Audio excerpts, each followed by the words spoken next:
ఓం శాంతి. October 8వ తారీఖు 2023 ప్రాతఃమురళి. ఓం శాంతి. BapDada revise course 9/1/1996.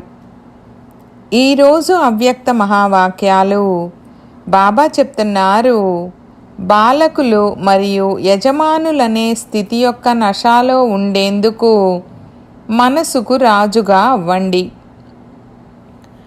ఈరోజు విశ్వానికి యజమాని అయిన తండ్రి తమ నలువైపులా ఉన్న యజమానులు మరియు బాలకులైన పిల్లలను చూస్తున్నారు. మీరు బాలకులు కూడా, అలాగే యజమానులు కూడా. విశ్వానికి యజమానులుగానైతే భవిష్యత్తులో అవుతారు, కానీ తండ్రి యొక్క సర్వ ఖజానాలకు యజమానులుగా ఇప్పుడే ఉన్నారు. విశ్వరాజ్యాధికారులుగా భవిష్యత్తులో అవుతారు, కానీ స్వరాజ్యాధికారులుగా ఇప్పుడే ఉన్నారు. అందుకే మీరు బాలకులు కూడా మరియు యజమానులు కూడా ఇద్దరు కదా. బాలకులము అన్న నశ అయితే సదా ఉండనే ఉంటుంది. బాబ్దాదా చూశారు, బాలకులము అన్న నశ అయితే ఇమర్జ్ రూపంలోనైనా మర్జ్ రూపంలోనైనా మెజారిటీలో ఉంటుంది. ఎందుకంటే స్మృతిలో కూర్చున్నప్పుడు కూడా ఏ స్మృతి ఉంటుంది? బాబా బాబా అని ఇలా ఆలోచించటము లేక అనటము అంటే పిల్లలు కాబట్టే కదా బాబా అని అంటారు. మరియు సత్యమైన సేవాదారులు ఎవరైతే ఉంటారో వారి నోటి నుండి పదే పదే ఏమి వెలువడుతుంది? బాబా ఇది చెప్పారు, బాబా ఇలా అంటారు.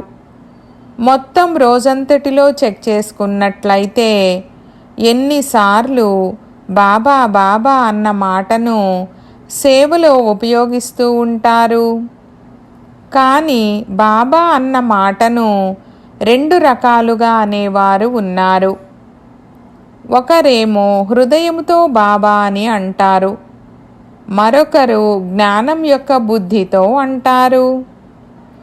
ఎవరైతే హృదయంతో బాబా అని అంటారో వారికి హృదయంలో సదా సహజంగా బాబా నుండి ప్రత్యక్ష ప్రాప్తిగా సంతోషము మరియు శక్తి లభిస్తాయి. మరియు ఎవరైతే కేవలము బుద్ధి మంచిగా ఉన్న కారణంగా జ్ఞానమనుసారంగా బాబా బాబా అని అంటారో వారికి ఆ సమయానికి అలా అనడం వలన స్వయానికి కూడా సంతోషం కలుగుతుంది మరియు వినేవారికి కూడా ఆ సమయానికి సంతోషం కలుగుతుంది. మంచిగా అనిపిస్తుంది, కానీ సదాకాలానికి హృదయంలో సంతోషము మరియు శక్తి ఈ రెండు సదా ఉండవు.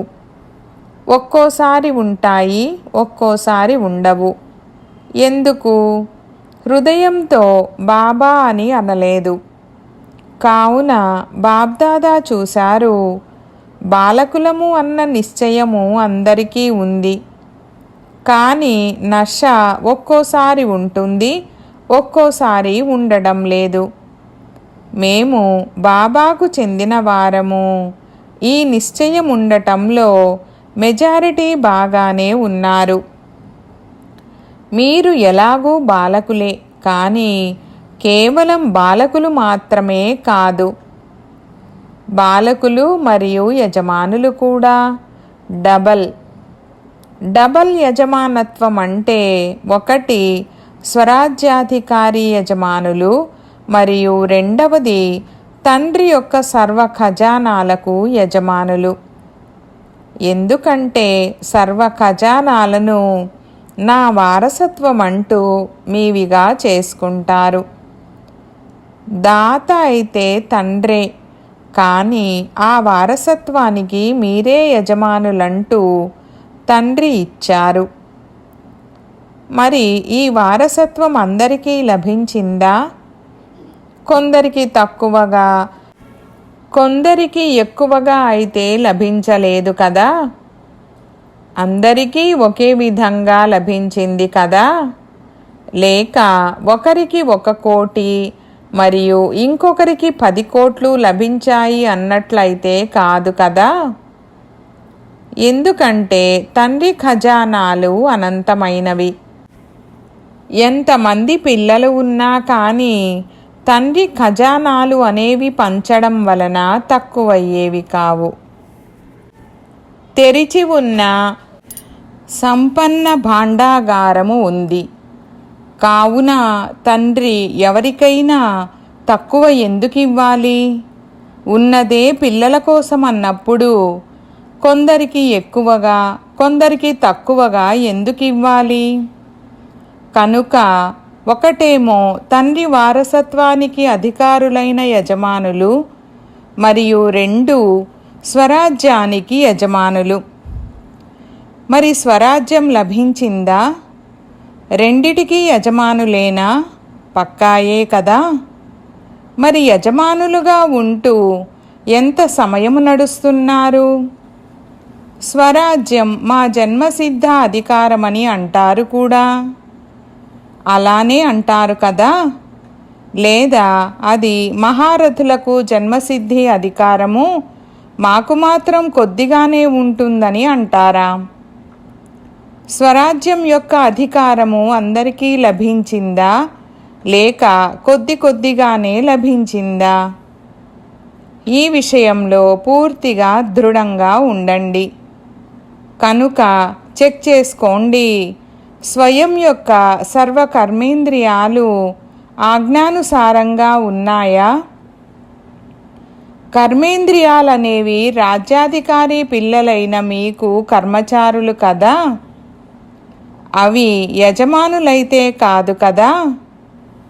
మీరు యజమాని అంతేనా? లేక కర్మచారులు యజమానులుగా మరియు మీరు కర్మచారులుగా అయిపోతారా? బాబ్దాదా చూశారు, పిల్లల స్థితిలో అన్నింటికంటే ఎక్కువగా యజమానత్వాన్ని మరపింపజేసేది మరియు ఎప్పటికప్పుడు రాజును తన వశం చేసుకునేది మనస్సు. అందుకే తండ్రి ఇచ్చిన మంత్రము కూడా మన్మనాభవ, తన్మనాభవ, ధన్మనాభవ, లేక బుద్ధి మనాభవ కాదు, మన్మనాభవ. మనసు తన ప్రభావాన్ని చూపిస్తుంది. మనసు వశములోకి వచ్చేస్తారు. చూడండి, ఏదైనా చిన్నపాటి వ్యర్థ విషయమైనా, లేక వ్యర్థ వాతావరణమైనా, లేక వ్యర్థ దృశ్యమైనా, వీటన్నింటి ప్రభావము ముందుగా దేనిపై పడుతుంది? మనసుపై ప్రభావము పడుతుంది కదా. ఆ తర్వాత బుద్ధి దానికి సహయోగాన్ని ఇస్తుంది. ఒకవేళ మనసు మరియు బుద్ధి ఇక అదే దిశలో నడుస్తూ ఉన్నట్లయితే సంస్కారం తయారవుతుంది. ఇప్పుడు కూడా మిమ్మల్ని మీరు చెక్ చేసుకోండి. నాలో వ్యర్థ సంస్కారం ఏదైతే ఉందో అది ఎలా తయారయ్యింది? ఒకవేళ ఎవరిలోనైనా చిన్న విషయానికే సెకండులో మనసులో ఫీలింగ్ వచ్చే సంస్కారం ఉందంటే ఆ సంస్కారము ఎలా తయారయ్యింది? ఇంకా ఏమంటారంటే, ఇలా అవ్వాలని అనుకోము, ఇలా అవ్వకూడదని ఆలోచిస్తాము కూడా, కానీ అలా అయిపోతుంది. దీనినే సంస్కారానికి వశమని అంటారు. కొందరికి కాసేపటిలోనే మనసు కుంగిపోతుంది.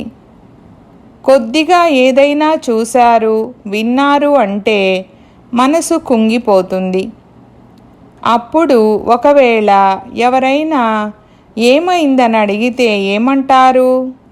ఏం లేదు, ఇది నా సంస్కారము, అదే బాగైపోతుందిలే, సంస్కారమే అని అంటారు.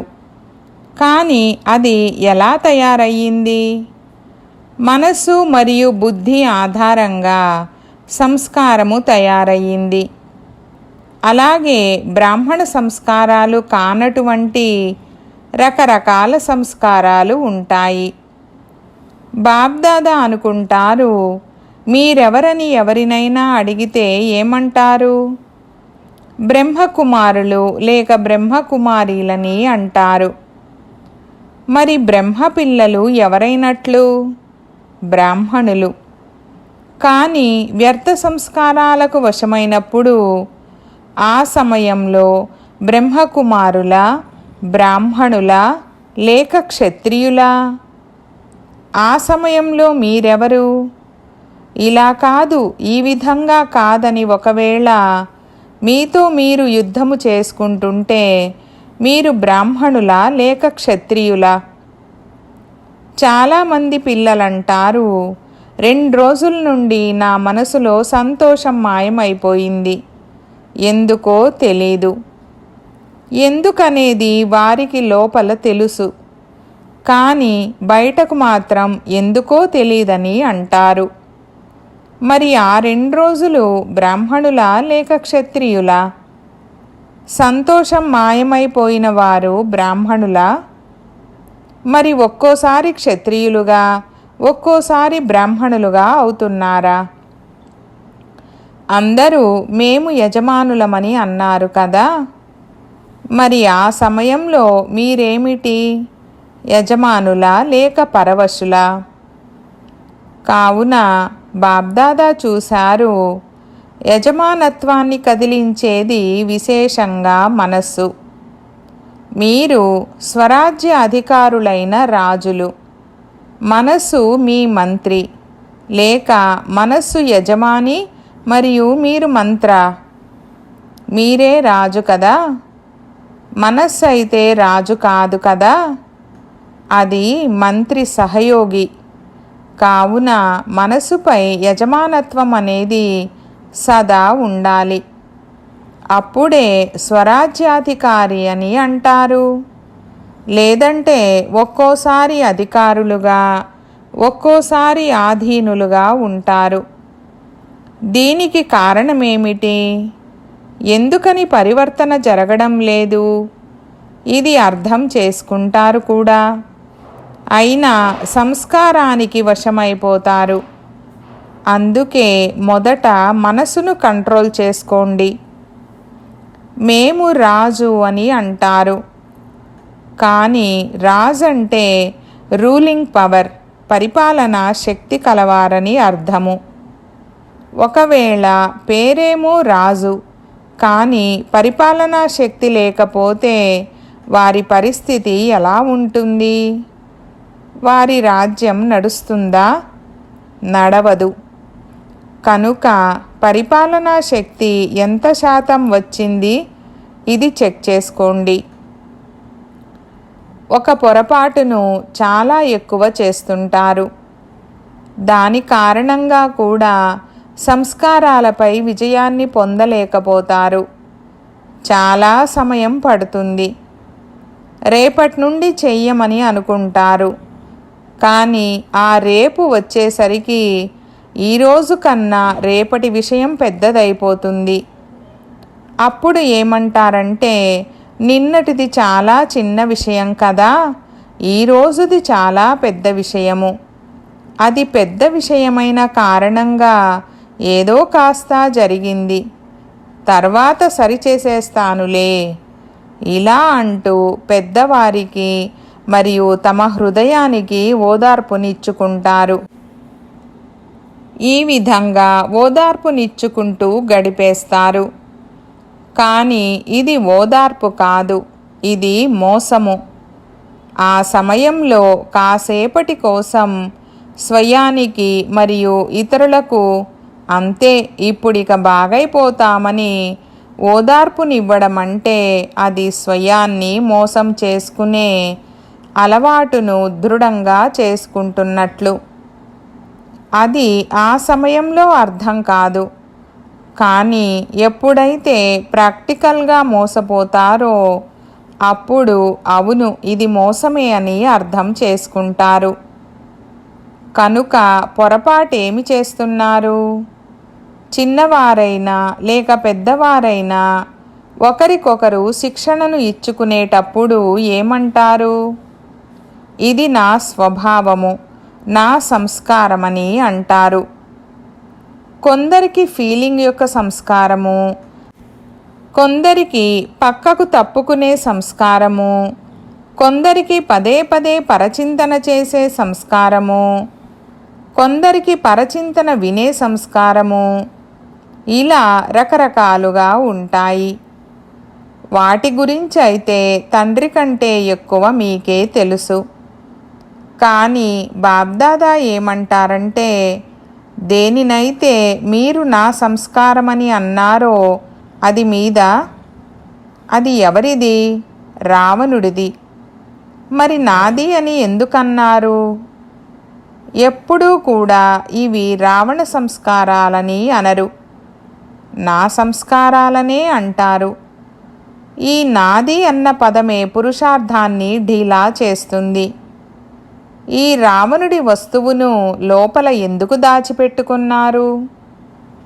లోకులైతే రావణుణ్ణి హతమార్చిన తర్వాత కాల్చేస్తారు. కాల్చేసిన తర్వాత ఏదైతే మిగులుతుందో దానిని నీటిలో కలిపేస్తారు. కానీ మీరు దానిని నాదిగా చేసుకొని మీ వద్ద అట్టి పెట్టుకున్నారు. మరి ఎక్కడైతే రావణుడి వస్తువు ఉంటుందో అక్కడ అశుద్ధతతో పాటు శుద్ధ సంస్కారము కలిసి ఉంటుందా? మరియు ఈ రాజ్యం ఎవరిది? అశుద్ధతది. శుద్ధత యొక్క రాజ్యం అయితే కాదు కదా. కావున రాజ్యం అశుద్ధతది. మరియు మీరు బంగారాన్ని మరియు వజ్రాలను సంభాళించి పెట్టుకున్నట్లుగా అశుద్ధమైన వస్తువును మీ వద్ద సంభాళించి పెట్టుకున్నారు. అందుకే అశుద్ధతకు మరియు శుద్ధతకు రెండింటికి యుద్ధము జరుగుతుంటుంది. కనుక పదే పదే బ్రాహ్మణుల నుండి క్షత్రియులుగా అవుతారు. నా సంస్కారం ఏమిటి? తండ్రి సంస్కారమే నా సంస్కారము.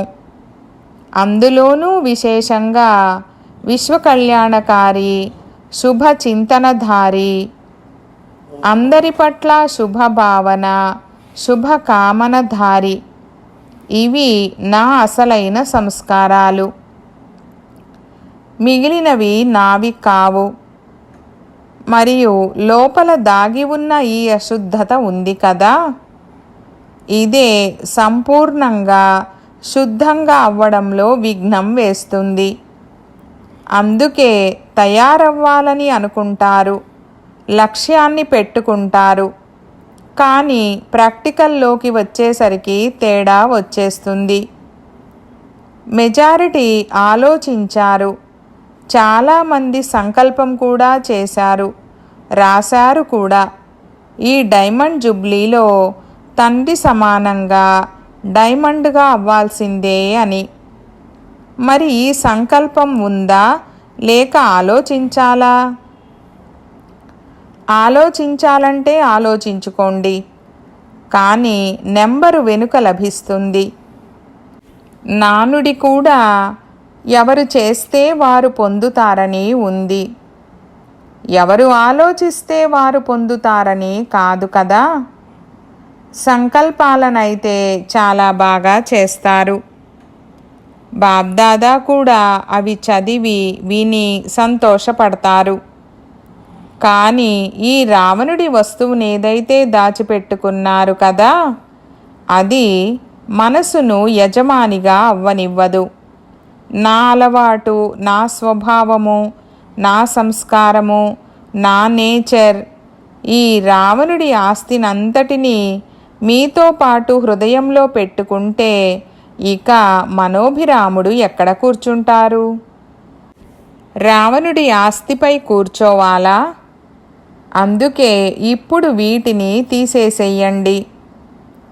నాది అన్న పదాన్ని ఉపయోగిస్తున్నప్పుడు నా స్వభావము, లేక నా నేచర్ ఏమిటన్నది గుర్తు చేసుకోండి. మనసు గురించి ప్రపంచంలోని వారు కూడా ఇది గుర్రం వంటిది, చాలా పరిగెడుతుంది మరియు వేగంగా పరిగెడుతుందని అంటారు. కానీ మీ మనస్సు పరుగు పెట్టాలా? మీ విషయంలో శ్రీమతమనే కళ్ళెము దృఢంగా ఉంది. ఒకవేళ కళ్ళెము సరిగ్గా ఉంటే ఎటువంటి అలజడి జరగదు. కానీ చేస్తున్నదేమిటి? బాబ్దాదా చూస్తూ ఉంటారు కదా, అప్పుడు నవ్వు కూడా వస్తుంది. సవారీని నడుపుతూ ఉంటారు, కళ్ళెం చేతిలో ఉంది. కానీ ఒకవేళ నడుస్తూ నడుస్తూ ఉండగా కళ్ళాన్ని పట్టుకున్న వారి బుద్ధి లేక మనసు ఏదైనా సైట్ సీన్ వైపు వెళ్ళినట్టయితే ఏమవుతుంది? కళ్ళెము లూజ్ అవుతుంది. మరియు కళ్ళెము లూజ్ అయిందంటే మనసు తప్పకుండా చంచలత్వం చేస్తుంది. కనుక శ్రీమతమనే కళ్ళెమును సదా మీ లోపల స్మృతిలో ఉంచుకోండి. ఎప్పుడైనా ఏదైనా విషయం జరిగితే మనసు చంచలమైతే శ్రీమతమనే కళ్ళెమును టైట్ చేయండి. అప్పుడు ఏమీ అవ్వదు. ఇక గమ్యానికి చేరుకుంటారు. శ్రీమతం అనేది ప్రతి అడుగు కొరకు ఉంది. శ్రీమతం అంటే కేవలం బ్రహ్మచారిగా అవ్వండి అన్నది మాత్రమే కాదు. ప్రతి కర్మ కొరకు శ్రీమతము ఉంది. నడవడము, తినడము, తాగడము, వినటము, వినిపించడము అన్నింటికీ శ్రీమతముంది. ఉందా లేదా? మీరు పరచింతన చేస్తున్నారనుకోండి, అది శ్రీమతమా? శ్రీమతాన్ని ఢీలా చేస్తే చంచలమవ్వటానికి మనస్సుకు అవకాశం లభిస్తుంది. ఇక ఆ తర్వాత అదే అలవాటైపోతుంది. కావున అలవాటు చేస్తున్నవారెవరు? మీరే కదా. అందుకే ముందు మనసుకు రాజుగా అవ్వండి. చెక్ చేసుకోండి. ఈ మంత్రి లోపలే తన రాజ్యాన్నైతే స్థాపించుకోవడం లేదు కదా. ఏ విధంగా ఈ రోజుల్లోని రాజ్యంలో వేరే గ్రూపును తయారు చేసుకుని పవర్లోకి వస్తారు మరియు ముందు ఉన్న వారిని కదిలించేందుకు ప్రయత్నం చేస్తారు. ఈ మనసు కూడా అలానే చేస్తుంది. బుద్ధిని కూడా తనదిగా చేసుకుంటుంది. నోటిని, చెవులను అన్నింటినీ తనవిగా చేసుకుంటుంది. కనుక ప్రతిరోజు చెక్ చేసుకోండి. సమాచారాన్ని అడగండి. ఓ మనస్సనే మంత్రి, నీవు ఏం చేశావు? ఎక్కడా మోసగించలేదు కదా. లోపలే గ్రూపును తయారు చేసుకొని మిమ్మల్ని రాజుకు బదులుగా బానిసగా చేయవచ్చు. ఆ విధంగా జరగకూడదు. చూడండి, బ్రహ్మా బాబా ఆదిలో ప్రతిరోజు ఈ దర్బారును పెట్టేవారు. అందులో సహయోగి సహచరులందరినీ సమాచారం అడిగేవారు. ఆదిలో బ్రహ్మా బాబా యొక్క రోజువారీ దినచర్య ఇది విన్నారు కదా. మరి బ్రహ్మా బాబా కూడా శ్రమించారు కదా, అటెన్షన్ పెట్టారు. కావుననే స్వరాజ్యాధికారిగా మరియు విశ్వరాజ్యాధికారిగా అయ్యారు. శివబాబా అయితే ఎలాగూ నిరాకారుడే. కానీ బ్రహ్మా బాబా అయితే మీ వలె మొత్తము జీవితమంతా పురుషార్థం చేసి ప్రారబ్ధాన్ని ప్రాప్తి చేసుకున్నారు. కనుక బ్రహ్మా బాబాను ఫాలో చేయండి. ఈ మనస్సు చాలా చంచలమైనది మరియు చాలా వేగవంతమైనది. ఒక్క సెకండులో మిమ్మల్ని మొత్తము విదేశాలన్నీ తిప్పి తీసుకురాగలదు. కావున ఏం విన్నారు? బాలకులు మరియు యజమానులు. బాలకులుగా అయితే అయిపోయాము. వారసత్వమైతే లభించేసిందని ఇందులోనే సంతోషపడడం కాదు. ఒకవేళ వారసత్వానికి యజమానులుగా అవ్వలేదంటే ఆ బాలక స్థితి ఏమైనట్లు? బాలకులంటేనే యజమానులని అర్థము. కానీ స్వరాజ్యానికి కూడా యజమానులుగా అవ్వండి. కేవలం వారసత్వాన్ని చూసి సంతోషపడకండి. స్వరాజ్యాధికారులుగా అవ్వండి. కనుపాప ఇంత చిన్నదిని అది కూడా మోసం చేస్తుంది. యజమానులుగా అవ్వలేదు కాబట్టే మోసం చేస్తుంది. బాబ్దాదా పిల్లలందరినీ స్వరాజ్యాధికారి రాజులుగా చూడాలని కోరుకుంటున్నారు.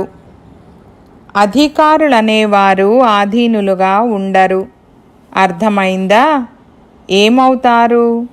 బాలకులు మరియు యజమానులు. రావణుడి వస్తువునైతే ఇక్కడ హాల్లోనే విడిచిపెట్టి వెళ్ళండి.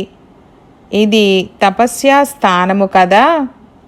మరి తపస్సును అగ్ని అని అంటారు. కావున అగ్నిలో అంతమైపోతుంది. బాబ్దాదా చూశారు, పిల్లలకు ఇప్పటికీ రావణుడిపై ప్రేమ ఉంది. మనసులో కోరుకోరు, కానీ అలా ఉండిపోయింది. ఇప్పుడు దీనిని సమాప్తం చేయండి. టీచర్లు ఏం చేస్తారు? ఇక్కడే విడిచిపెట్టి వెళ్తారా, లేక ట్రైన్లో నుండి విసిరేస్తారా? ఎందుకంటే 63 జన్మల పాత వస్తువు కావున కాస్త ప్రీతి అయితే ఉంటుంది. పాండవులు ఏం చేస్తారు? ఇక్కడే విడిచిపెట్టి వెళ్తారా, లేక కింద ఆబు రోడ్లో విడిచిపెడతారా? ఇక్కడే విడిచిపెట్టి వెళ్ళండి. విడిచిపెట్టడానికి సిద్ధంగా ఉన్నారా? సరే అని ఢీలాగా అంటున్నారు. బాబ్దాదా ప్రతిరోజు పిల్లల విషయాలు ఏవో ఒకటి చెక్ చేస్తూ ఉంటారు. మరి మీరు కూడా చెక్ చేసుకుంటేనే కదా చేంజ్ అవుతారు. అచ్చా, ఈ అవకాశం అయితే అదనంగా లభించింది. కొత్త వారికైనా లేక పాతవారికైనా అకస్మాత్తుగా ఈ లాటరీ లభించింది. అకస్మాత్తుగా లభించే లాటరీకి మహత్వము ఉంటుంది. మరి ఈ లాటరీని సదా ప్రాక్టికల్ కర్మలలోకి తీసుకొస్తూ పెంచుతూ ఉండండి. ఎంతగా స్వయం పట్ల మరియు ఇతరుల పట్ల కార్యంలో వినియోగిస్తారో అంతగా పెరుగుతూ ఉంటుంది. కనుక పెంచుతూ ఉండండి. ఈ లాటరీ రోజును మర్చిపోకండి. గుర్తుంచుకోండి. నలువైపులా ఉన్న బాలకులు మరియు యజమానులనే డబల్ అధికారాన్ని తీసుకునే శ్రేష్ఠ ఆత్మలకు సదా స్వరాజ్యాధికారులుగా అయ్యి తమ రాజ్యాన్ని నడిపించే భాగ్యవంతులైన ఆత్మలకు సదా తండ్రి సంస్కారాలే నా సంస్కారాలన్న ఈ విధి ద్వారా సేవలో ముందుకు వెళ్ళే శ్రేష్ఠ సేవాధారి ఆత్మలకు బాబ్దాదాల ప్రియ స్మృతులు మరియు నమస్తే. ఈ విధంగా తయారు చేసేటటువంటి బాబ్దాదాకు పిల్లల యొక్క ప్రియ స్మృతులు మరియు నమస్తే నమస్తే బాబా నమస్తే. వరదానము: బ్రాహ్మణ జీవితంలో సంతోషమనే వరదానాన్ని సదా స్థిరంగా ఉంచుకునే మహానాత్మ భవ. వివరణ: బ్రాహ్మణ జీవితంలో సంతోషమే జన్మసిద్ధ అధికారము. సదా సంతోషంగా ఉండటమే మహానత. ఎవరైతే ఈ సంతోషమనే వరదానాన్ని స్థిరంగా ఉంచుకుంటారో వారే మహానులు. అందుకే సంతోషాన్ని ఎప్పుడూ పోగొట్టుకోకండి. సమస్య వస్తుంది మరియు పోతుంది, కానీ సంతోషము పోకూడదు. ఎందుకంటే సమస్య అనేది పరిస్థితి వేరే వైపు నుండి వచ్చింది. అదైతే వస్తుంది మరియు పోతుంది. సంతోషం అనేది మీ వస్తువు. స్వయం యొక్క వస్తువును సదా తమతో పాటు పెట్టుకుంటారు. అందుకే శరీరం పోయినా కానీ సంతోషం పోకూడదు. సంతోషంతో శరీరం పోయినా కానీ మరింత గొప్పది మరియు కొత్తది లభిస్తుంది. స్లోగన్: బాబ్దాదా యొక్క హృదయపూర్వకమైన అభినందనలను తీసుకోవాలంటే అనేక విషయాలను చూడకుండా అలసట లేని సేవలో ఉపస్థితులవ్వండి. ఓం శాంతి.